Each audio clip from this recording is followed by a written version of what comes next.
جو براہ راست قرآن سے سیکھنا چاہتے ہیں کسی ٹیچر کو خاطر میں نہیں لاتے نا، ان کا نتیجہ بھی پھر گمراہی نکلتا ہے۔ قرآن میں بہت ساری آیتیں ہیں جن کے دو مطلب نکلتے ہیں۔ اب یہ جاہل شخص کے اندر یہ صلاحیت نہیں ہے کہ معنی نمبر 1 لینا ہے یا معنی نمبر 2 لینا ہے۔ طلاق والی آیت اگر ہم اٹھا کے پڑھیں، اللہ تعالیٰ نے ارشاد فرمایا والمطلقات یتربصن بانفسہن ثلاثۃ قروء، اور مطلقہ عورتیں اپنے آپ کو 3 قروء تک روکے رکھیں۔ قروء کے 2 مطلب ہیں، ایک مطلب اس کا مخصوص ایام ناپاکی کے ایام ہے، اور ایک اس کا مطلب ہے پاکی کے ایام ہے۔ اگر اس کا ترجمہ ہم کریں پاکی کے ایام تو ترجمہ یہ ہوگا کہ جو طلاق یافتہ عورتیں ہیں وہ 3 پاکی کے ایام تک عدت کریں گی، اور اگر ناپاکی کے ایام لیں تو پھر مطلب ہوگا عورتیں طلاق کے بعد 3 حیض تک عدت کریں گی، پھر ان کی عدت ختم ہو جائے گی۔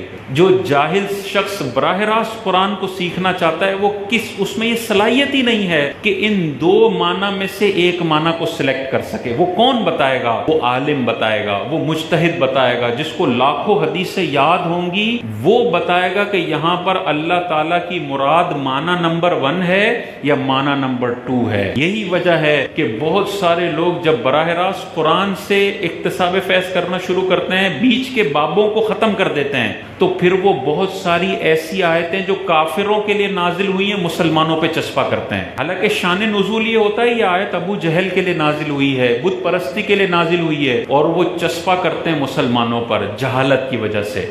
اور مومن جو سوشل میڈیا پہ دیکھ رہا ہوتا ہے وہ کہتا ہے یار یہ تو آیت سنا رہا ہے اور اس کا امپلیمنٹیشن مسلمانوں میں دکھا رہا ہے، تو مسلمان تو بالکل برباد ہو گئے، تباہ ہو گئے۔ حالانکہ جب اس کی تفسیر دیکھی جاتی ہے تو پتہ چلتا ہے یہ کافروں کے لیے نازل ہونے والی آیت ہے، اور اس بدبخت نے اس کو مسلمانوں پہ چسپا کیا ہوا ہے۔ کسی نیک صالح بندے کو اپنا رول ماڈل بنا کر قرآن سیکھیں گے تو فلاح پائیں گے، حدیث سیکھیں گے تو فلاح پائیں گے۔